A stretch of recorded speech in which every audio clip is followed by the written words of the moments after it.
Évangile de Jésus-Christ selon saint Jean.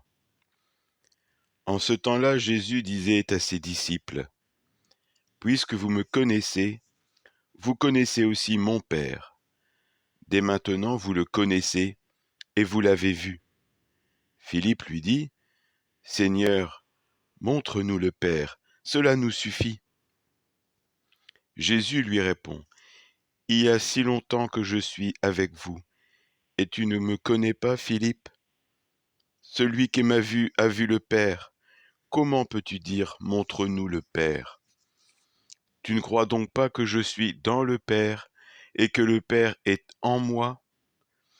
Les paroles que je vous dis, je ne les dis pas de moi-même.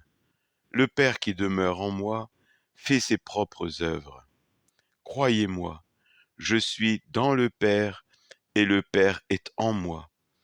Si vous ne me croyez pas, croyez du moins à cause des œuvres elles-mêmes.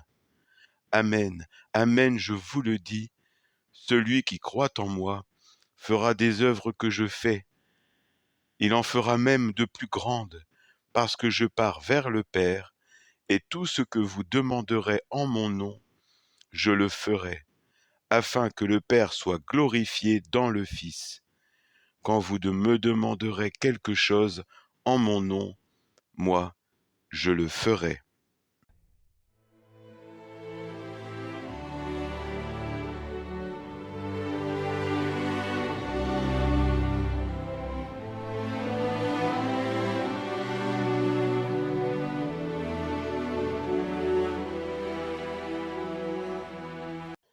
Montre-nous le Père. Dans ce moment d'intimité profonde avec Jésus, Philippe exprime le désir, l'aspiration la plus profonde qui existe dans le cœur de l'homme et que seul Jésus peut combler. Voir Dieu. Montre-nous le Père. Et moi, dans ma vie chrétienne, ai-je le désir de rencontrer le Père ? Dans la création, suis-je capable de reconnaître Dieu ? Dans ma vie quotidienne, suis-je capable de voir le Père à l'œuvre pour le bonheur de l'enfant de Dieu que je suis ? C'est une question de foi, et de foi en Jésus. La profondeur de ma foi est à la mesure de la profondeur de ma vie intérieure et de prière, du dialogue quotidien que j'entretiens avec le Seigneur. Dieu se laisse voir à nous par Jésus. Comme Philippe, Pierre ou Thomas, je ne l'ai pas encore compris. Je n'ai pas vraiment encore reconnu Jésus, et je me méprends sur sa personne.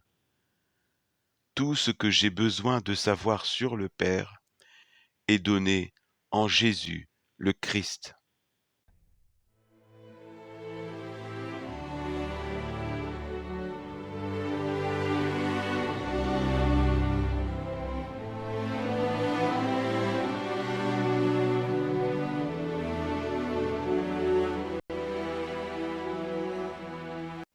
Les paroles que je vous dis, je ne les dis pas de moi-même. Le Verbe était auprès de Dieu, et il était Dieu. Le Verbe s'est fait chair, et il a habité parmi nous. Nous pouvons voir sa gloire qu'il tient de son Père de nos yeux. Contemple-le, écoute le Verbe, reçois la parole.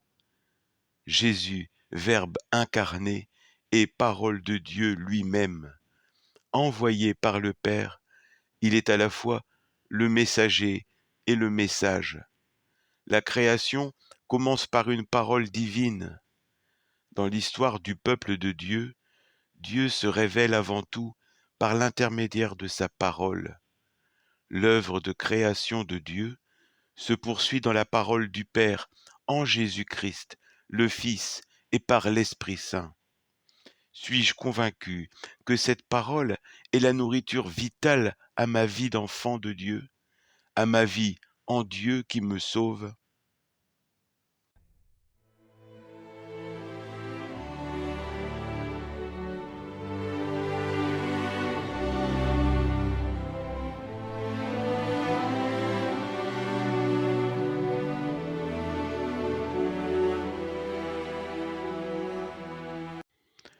le Père qui demeure en moi fait ses propres œuvres.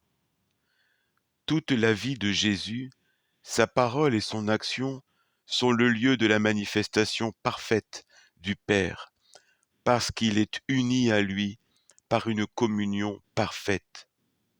Comme au commencement, la parole de Dieu est efficace, elle réalise ce qu'elle dit.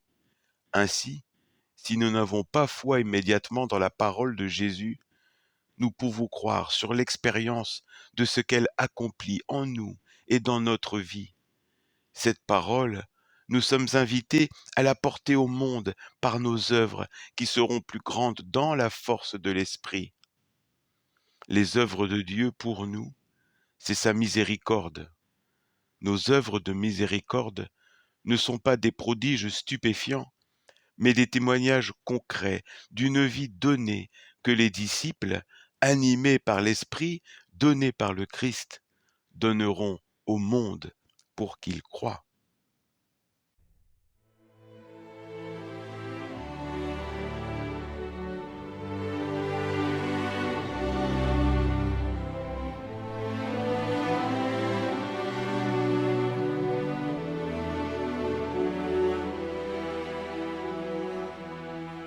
Ô sang et eau qui avait jailli du cœur de Jésus, comme source